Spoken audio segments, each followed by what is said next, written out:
Okay guys, isang mapagpalang umaga, tanghali, gabi po sa inyo lahat. Sana po ang lahat ay nasa mabuting kalagayan at ligtas po sa anumang kapahamakan. Saan po kayo dako ng mundo naroroon. Ako po muli ang inyong lingkod, Maestro 21 TV, at sa ating video sa araw na ito mga kalingap ay tayo muli ay magbibigay ng panibagong reaction nga po dito po sa naging reaction din po ni Kalingap Rob patungkol po dito sa pagpanlalait, paninira po kay Baby Beyonce po itong si Lolo Pedring, itong matandang itong mga kalingap ay katakataka sa kanyang pagkatao bilang isang lalaki at sa kanya pong edad na yan ay bakit ganito po ang kanya pong pag-uugali sa mga nakababata.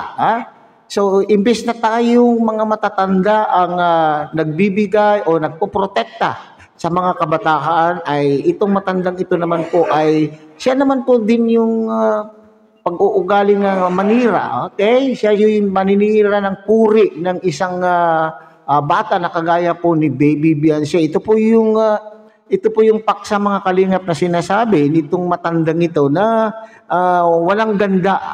Hindi maganda daw itong si Baby Beyonce kasi parang mukhang bakla daw po itong si Baby Beyonce at hindi na nga po nakapagpigil itong si Kalingap Rob ay sinagot na po niya at nanawagan pa itong Kalingap Rob at mayroon po siyang sinabi tungkol po kay Lolo Pedring. So yan po yung yan po ang paksa ng ating video ngayong araw na ito. Pero bago po yan, tayo muna po ay magbibigay po guys sa ama at founder po ng Kalingap, Kuya Pal Santos Matubang.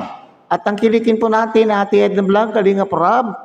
At siyempre, kung bagong silip lang po kayo, bagong dating lang po kayo sa ating munting channel, sana po ay inyo rin pong tangkilikin sa pamamagitan po ng pagbibigay nyo po ng like, share, and subscribe.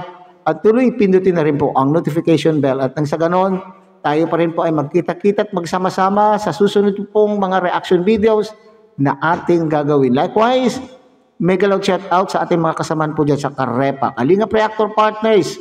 Sa pamumuno po yan ng ating Presidente Javier De Leon, aka Birador. At ganun din po sa ating mga Kalingap Partners, Kalingap Charity Vloggers. Tangkilikin din po natin, lalong-lalo na po yung mga nariyan sa iba't ibang Kalingap Landing Pad na mayroon po tayo sa ating bansa. Okay? So, sinasabi nga natin ay hindi na nakapagpigil, hindi na nakapagtimpi po itong si Kalingap Rob at siya po ay nagbigay na rin po ng kanyang pahayag tungkol po sa usapin kung saan po itong si Lolo Pedring ay nilalait, sinisiraan itong si Baby Beyonce. Okay? So, panoorin natin mga kalingap ang isang maikling video clip na ating pong kinuha sa naging live po ni Kalingap Rob. Panoorin po natin mga kalingap.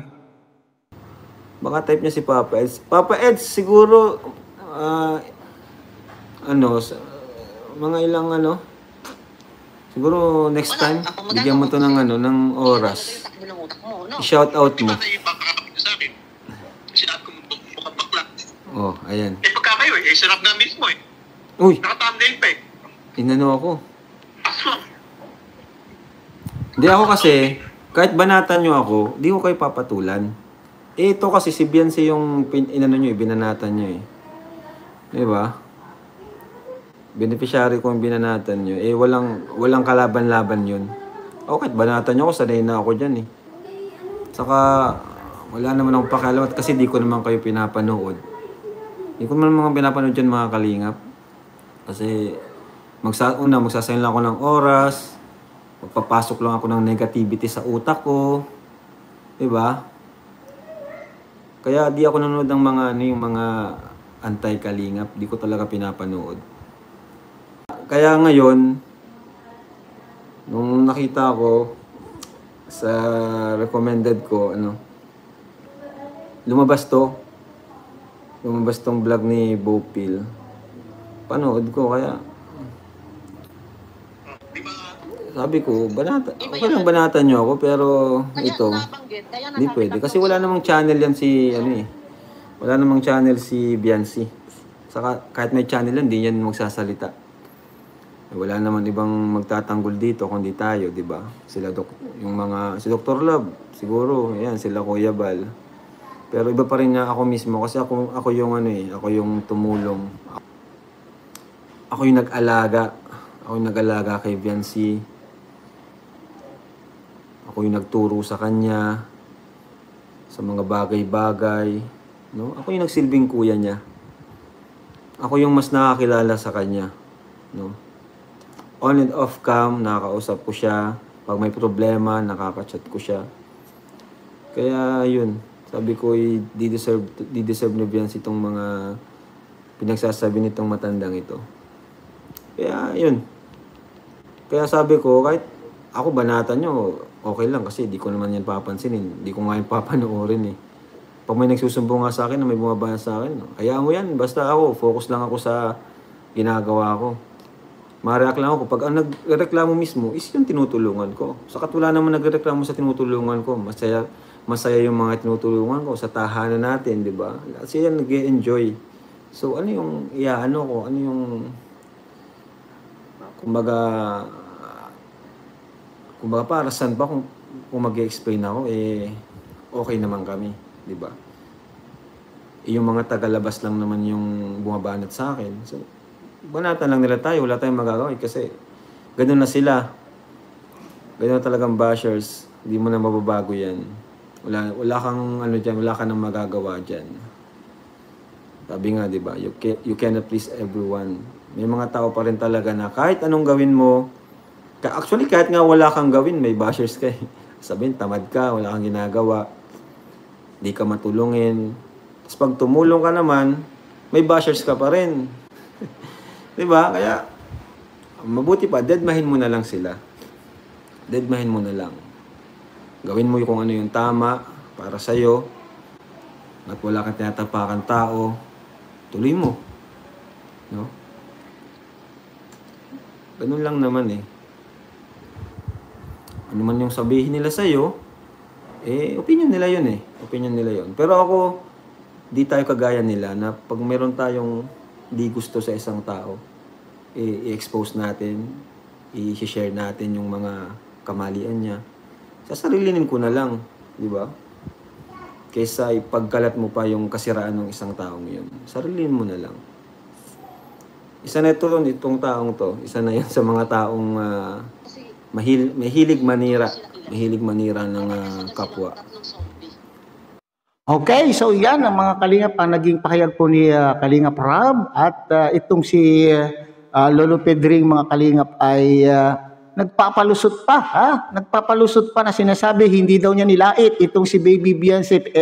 Ano itong ginawa po niya mga kalingap? So sinasabi po niya, kung inyo pong narinig doon sa video na ipiniplay po ni Kalingap Rab na likha po naman po ni Bopil Vlogs, Bopil Mix Vlog na isa rin po sa ating kasamahan pong reactor dito sa Kalingap. Nagpapalusot po itong si Lolo Pedring. Sinasabi po niya, hindi niya nilait. Binasa lang daw po niya yung komento. Binasa nga ba yung komento? Yan po yung kanyang palusot. Binasa nga lang ba niya ang komento? Kung halimbawa mayroon man pong nagkomento na hindi maganda itong si Baby Viancy at sinagot po niya mga kalingap, dapat binasa po niya yung kabuuan ng statement or ng komento. Pero siya po ay nag-side comment, nagbigay po siya ng komento na sarili po niya mismo mga kalingap. Ano po yun? Kung sinabi po kung halimbawa, sinabi po ng nagkomento na hindi maganda, bakit ang sabi po niya dyan mga kalingap? Sabi po niya dun sa nakuha po nating clip na video, ay sinasabi po niya na, saan maganda? Saan bandang maganda? Yun po yung sinabi po niya mga kalingap. Kung balikan po natin yung video ko po ng tungkol po dito, saan bandang maganda itong si Baby Viancy? Itong si Viancy. Hindi maganda. Hindi maganda itong si Viancy. At mayroong kasunod pa po mga kalingap sinabi po niya, mukhang bakla. Hindi po ba? Mukhang bakla at mas maganda pa raw. Mas maganda pa nga yung bakla na may parlor doon sa kanto namin Di ba? Yan po yung kanyang naging pahayag. So ito lang ay isang uri ng palusot. Palusot pa more, Lolo Pedring. Nagpapalusot lamang po ito para makaiwas na naman po sa mga sagutin po niya na kanya pong pagkakasala sa Kalingap at hindi lamang po sa Kalingap kundi mismo kay Baby Beyonce mga Kalingap. At ano naman po ang ginawa nitong Baby Beyonce na ito at walang kakayanan naman pong sumagot itong si Baby Beyonce sapagkat wala naman pong channel. Sa bata po niyang yan ay bakit kinakailangan na ganituhin nitong si Lolo Pedring. So yan ang maliwanag po na sinasabi po ni Kalingap Rab. Sinabi po niya dyan, di baling siya na lang po. Di baling siya na lamang po ang siraan o ibuli or ibuli at i-bash. Di baling si Kalingap Rab dahil siya po isang vlogger. Samantalang itong si Baby Beyonce ay hindi naman po vlogger, beneficiary po. Yan po yung sinasabi po ni Kalingap Rab. Madalas po niyang sinasabi ni Kalingap Rab na ibang usapan na yan mga Kalingap na kung ang beneficiary na po ang binabalahura, nilalait, binabalahura o binabas. Di baling po siya dahil hindi naman daw po niya yan na pinapansin, di naman po siya nanonood. Ayaw po niyang magkaroon ng negativity sa kanyang isipan o sa kanyang pagkatao at focus lang siya sa kanya pong ginagawang pagtulong at kung paano pa niya mapaghusayan ang kanyang channel. Yan na very good po yan na mindset. Hindi kagaya itong matandang ito. Itong matandang ito mga Kalingap ay ginagawa po ang lahat. Ginagawa po ang lahat. Sino po ang mga kanya pong pinipiling banatan? Di ba itong mga sikat? Alam po naman natin po yung kanya pong layunin kung bakit pinupuntirya niya po. Gaya po nila Kuya Bal, Kalingap Rab, mga sikat nating mga beneficiaries. Bakit po? Bakit ito ginagawa ng matandang ito?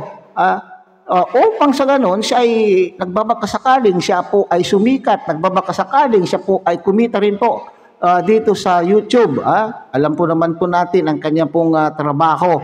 So, nagbabakasakali mga Kalinga, pero maaatimba ng isang matandang kagaya po ni Lolo Pedring ang mambalahura ng isang bata na wala namang ginagawa para po sa kanyang pansariling interes o pansariling kapakanan. Hindi po ba? Naaatimba niyang kumita.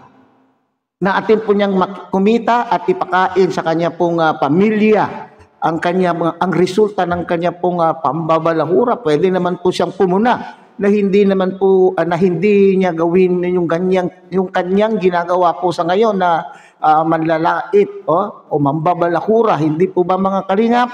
Okay, so may kalalagyan ka, parang ganun po yung sinasabi po dito ni Kalingap Rab sa kanya pong panawagan sa mga Kalingap supporters, EDSIP supporters o sa lahat ng taga-subaybay po ng Kalingap. Ano daw po yung sinasabi? It's either, bagamat hindi sinabi, it's either na i-report ang channel po ng Federico Santos. I-report at ano pa po? Maaring magawan po na naman po ito yung sinasabing baka cyberbullying na naman ba? Ito ba ay nakapasok pa rin po ba ito dagdag na naman ba ito sa kanyang mga kaso sa cybercrime? Kasi ito po ay isang uri ng pambubuli sa isang bata na maski sabihin po natin na sa hustong edad na po itong si Baby Beyonce mga Kalingap ay hindi naman po siguro tama na ganito ang gagawin po ng isang matandang lalaki sa kanyang sa isang nakababata po sa kanya. Hindi po ba mga Kalingap? So, sa mga viewers po, Federico Santos, anong tawag po natin yan?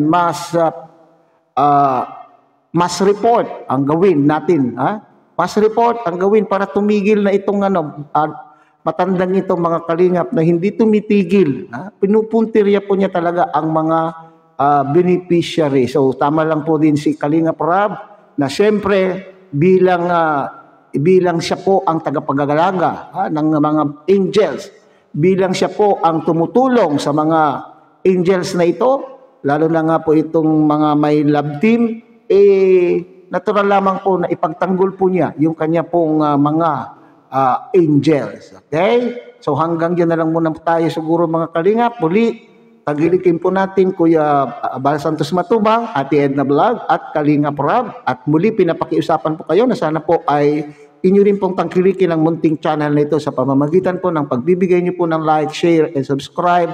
At tuloy pindutin na rin po ang notification bell at nang sa ganon, tayo pa rin po ay magkita-kita at magsama-sama sa susunod pa pong mga reaction videos na ating gagawin. Muli, isang mapagpalang umaga, tanghali, gabi po sa inyo lahat. Mabuhay po kayo at God bless everyone.